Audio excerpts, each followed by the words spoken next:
Assalamualaikum warahmatullahi wabarakatuh. Sebelumnya izinkan saya memperkenalkan diri. Nama saya Jabar Teguh Pribadi dengan NPM 227006119. Di sini izinkan saya menggunakan bahasa yang lebih santai dan eh, tidak begitu formal karena video ini juga akan saya tunjukkan kepada internal TikTok Shop dan Tokopedia. Di video kali ini saya akan mempresentasikan hasil dari penelitian saya, di mana di sini saya mengambil topik yang berjudul Analisis Sentimen Kepuasan Pengguna Aplikasi, Tokopedia, dan TikTok Seller menggunakan algoritma SVM atau Support Vector Machine dan TF-IDF. Di mana untuk fokusnya itu sendiri ini pasca integrasi saja. Nah, untuk latar belakangnya, di sini pemilihan topik ini dilatar belakangi oleh background saya sebagai bagian dari ekosistem yang kerja di TikTok Shop dan Tokopedia, di mana saya selaku partnership expert seller mentor dan ambassador TikTok Shop dan Tokopedia, sekaligus seller aktif atau pelaku usaha di kedua platform ini. Ini pengalaman pribadi saya memberikan pemahaman mendalam mengenai dinamika operasional, tantangan, serta peluang dan hambatan yang mungkin muncul antara kedua integrasi platform ini. Di mana pada tahun 2024 integrasi ini membawa perubahan signifikan dalam belanja di Indonesia, terutama dari segi pengalaman pengguna, segi pengalaman seller, fitur interaksi, performa, kemudian juga beberapa mengalami perubahan. Sehingga ini penting untuk bagaimana melakukan pendekatan analisis sentimen sebagai metode yang tepat untuk mengevaluasi persepsi dan tingkat kepuasan pengguna terhadap integrasi dua platform yang besar ini.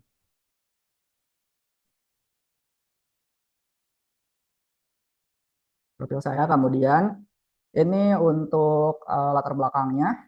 Selanjutnya mengenai kebaharuan. Dibandingkan dengan penelitian-penelitian sebelumnya, ada beberapa kebaharuan, 4 poin. Yang pertama adalah penelitian ini menitikberatkan pada ulasan pengguna Tokopedia dan TikTok Seller, di mana ini fokusnya itu analisis sentimen pasca integrasi. Nah, ini kedua adalah metode pelabelan. Dibandingkan referensinya, metode pelabelan ini menggunakan pendekatan leksikon base dengan kamus sentimen bahasa Indonesia. Ini juga mempercepat serta menstandarkan proses anotasi, jadi lebih bagus lagi. Kemudian untuk perbandingan antar SPM. Jadi di sini saya di penelitian ini membandingkan 3 kernel. Yang pertama ada linear, RBF, dan polinomial. Kemudian yang poin keempat adalah validasi model yang lebih komprehensif dibandingkan penelitian-penelitian sebelumnya. Di mana saya menggunakan 2 skema. Yang pertama yaitu train test split dan coupled cross validation untuk meningkatkan reliabilitas dan keakuratan hasil klasifikasi. Nah, dari keempat poin ini, saya rasa cukup memberikan wawasan terhadap internal TikTok Shop dan Tokopedia serta wawasan sebagai penelitian ini, keberlanjutan penelitian ini. Nah, untuk ilustrasi proyeknya, di sini saya yang pertama adalah data scraping, di mana datanya itu langsung diambil dari Play Store. Setelah mendapatkan datanya, data akan di cleaning data, kemudian di cache folding, cleaning text, language removal, recognition, stop word removal, steaming, kemudian ada labeling, kemudian pembobotan menggunakan TF-IDF, kemudian kita juga uji splitting datanya, kita hold out validation, couple juga. Setelah itu kita modeling. Di mana untuk modelingnya di sini ada 3 perbandingan SPM kernelnya, linear, RBF, dan polinomial, dan evaluasi model. Kemudian di sini kita juga akan bahas dari akurasi, precision, F1 score, kemudian completion metric recall, dan lain-lainnya. Nah, untuk sumber dataset saya mengambil langsung dari ulasan pengguna, aplikasi Tokopedia TikTok Seller. Jadi di Play Store itu ada 2 ya. Ada yang Tokopedia Seller aja, kemudian ada Tokopedia dan TikTok Seller. Jadi saya fokusnya ke aplikasi yang aplikasi integrasinya. Ini datanya diambil periodenya dari 2024 hingga April 2025. Diambil menggunakan web scraping, menggunakan Google Play Scraper. Untuk datanya saya mengambil 8.000 komentar pengguna, di mana ini cukup untuk mencerminkan opini pasca integrasi TikTok Shop dan Tokopedia. Di sini struktur dataset saya mengambil beberapa atribut. Yang pertama ada indeks, username, score skor tuh ulasan, bintangnya ada 1 sampai 5, tanggal ulasan, kemudian teks ulasan. Jadi saya mengambilnya itu dari periodenya 2024 hingga April 2025. Kemudian difilter di mana yang paling relevan ulasannya. Jadi diurutkan yang paling relevan. Yang ulasan banyak like-nya berarti itu yang paling atas, karena di sini saya akan difilter yang paling relevan. Kemudian di data processing-nya itu saya ada beberapa langkah. Yang pertama case folding. Yang pertama yaitu mengubah semua huruf menjadi kecil. Kemudian di cleaning, menghapus emoji, angka, tanda baca atau hal-hal yang tidak penting dan menghambat seperti kata berulang dan banned word. Saya juga menggunakan bantuan library re dan string. Kemudian ada normalization. Saya mengganti kata tidak baku seperti slang ke bentuk baku menggunakan bantuan kamus library textbook. Kemudian tokenization, saya menggunakan atau memecah teks ulasan menjadi kata-kata token menggunakan bantuan library NLTK tokenize. Kemudian stop word removal, saya menghapus kata umum yang tidak memiliki makna sentimen. Saya menggunakan library LNTK. Kemudian yang terakhir stemming, mengubah kata ke bentuk dasar. Stemming berarti mengubah kata ke bentuk dasar. Misalnya bermain jadi main. Nah ini menggunakan bantuan library sastrawi seperti itu. Setelah data-datanya kita preprocessing, kita lakukan pelabelan, di mana tujuannya adalah menggunakan pendekatan lexicon based, yaitu prosesnya mencocokkan kata dalam ulasan dengan daftar kata positif dan negatif. Jadi di sini untuk skornya, ketika ada kata positif kita akan plus 1, ketika ada kata negatif kita akan min 1 untuk bobotnya. Untuk nilainya. Kemudian untuk total skor yang menentukan popularitas ulasan, jadi ketika akhirnya kesimpulannya ini, ketika skornya lebih dari 0, maka itu adalah positif. Ketika skornya kurang dari 0, berarti itu negatif. Ketika skornya sama dengan 0, itu netral. Cuma netral di sini saya hilangkan karena untuk mempercepat proses menuju kesimpulan positif negatifnya. Di sini untuk validasinya, saya untuk label dibandingkan dengan skor bintang terlebih dahulu, ada bintangnya itu ada 1 sampai 5, di mana ada 3 golongan atau 3 klasifikasi. Yang pertama, ketika bintang 1 sampai 2 itu dikategorikan negatif. Ketika skornya bintang 3 itu netral, ketika scrollnya bintang 4 sampai 5 itu positif.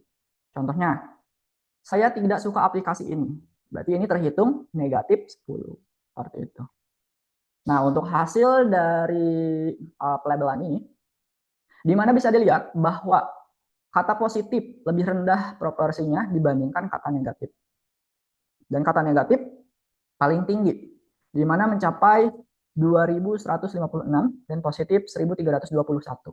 Nah, ini untuk kemunculannya di kata yang positif dulu. Di kata positif dulu, yang paling banyak muncul ada dijual, kirim, bantu, mudah, seller. Nah, ini kata yang paling sering muncul di ulasan positif. Kemudian ini kata yang sering muncul di ulasan negatif. Ada aplikasi, ada rumit, jual, beli, tolong, akun, kemudian masuk TikTok, seller. Nah ini salah satu yang di kata negatif. Selanjutnya kita lanjut ke pembobotan. Mengubah teks ulasan menjadi angka atau fitur numerik berdasarkan pentingnya kata dalam seluruh dokumen. Ini menggunakan komponen TF-IDF, di mana untuk TF-nya mengukur frekuensi kemunculan kata dalam satu ulasan. Untuk IDF-nya memberikan bobot yang lebih tinggi kepada kata yang jarang muncul di semua ulasan. Hasilnya, hasil vektorisasinya sebagai berikut. Yang pertama, jumlah ulasan itu 3129. Kenapa enggak 8000 seperti yang saya sebutkan bahwa saya mengambil 8000? Karena kata-kata seperti bagus, oke, atau kata-kata yang kata-kata yang itu aja itu tidak terhitung, karena ketika ada 100 kata bagus semua, komennya bagus semua, itu malah akan memberatkan ke proses trainingnya seperti itu. Jadi di sini hasilnya itu 3229 dari 8000. Kata uniknya ada 3526, Total bobotnya itu 30.525. Sisanya bernilai 0 karena tidak semua muncul kata di tiap ulasan. Contohnya seperti ini kasusnya. Kata mantap atau ribet muncul jarang muncul ya, tetapi punya pengaruh besar dan bobot lebih tinggi seperti itu. Kemudian kita langsung aja ke hasilnya. Di sini saya menggunakan dua, seperti yang saya sebutkan sebelumnya. Yang pertama adalah hasil train test split, di mana model SPM. Ini saya cek yang paling tinggi akurasinya itu di linear, kernel linear. Mencapai akurasi 91% dengan precision 86% dan recall-nya cukup di 87% dengan performa stabil pada data uji. Kemudian coupled cross validation rata-ratanya 91,37% dengan recall 80,28 dan precision 91,43%. Ini menunjukkan model yang robust dan generable. Oke, selanjutnya di sini saya membandingkan beberapa kernel untuk SPM. Yang pertama adalah kernel linear, dan yang kedua dan ketiga adalah RBF dan polinomial. Oke, jadi kesimpulannya dari perbandingan kernel itu, yang paling performanya terbaik adalah precision. Kernel dari precision-nya, dari recall-nya, dari akurasinya itu di linear. Akurasi yang paling baik itu di linear. Performanya yang paling baik itu di linear. Kemudian RBF dan polinomial itu lebih rendah dibandingkan linear karena bisa dilihat akurasinya 88%, namun recall-nya lebih rendah, kesulitan mendeteksi sentimen positif dan positifnya secara menyeluruh masih kurang atau kesulitan. Sehingga dapat disimpulkan bahwa kernel linear lebih baik performanya. Kenapa demikian? Karena saya lihat dari kasus penelitian ini menggunakan dua klasifikasi ya, positif dan negatif. Jadi yang paling cocok menurut saya memang linear dibandingkan RBF dan polinomial. Karena linear kan lurus gitu, tinggal dibagi dua klasifikasinya gitu kan, positif dan negatif. Kalau misalnya mungkin ada positif, netral, semi netral, sangat negatif, nah itu mungkin bisa cocok dengan RBF dan polinomial. Namun karena saya cuma ada dua kategorinya, positif dan negatif, ya paling cocok di linear seperti itu. Kemudian distribusi sentimen, di sini menggunakan hasilnya itu linear, di mana menggunakan linear ya, hasilnya 64,37% ulasan negatif dan 35,63% positif. Jadi kesimpulannya lebih tinggi sentimen negatif, ulasan negatifnya. Ini menjadikan tantangan adaptasi mendatangkan tantangan adaptasi fitur baru bagi pengguna. Jadi ini adalah masukan buat internal TikTok juga. Oke, kita langsung aja masuk ke codingannya ya.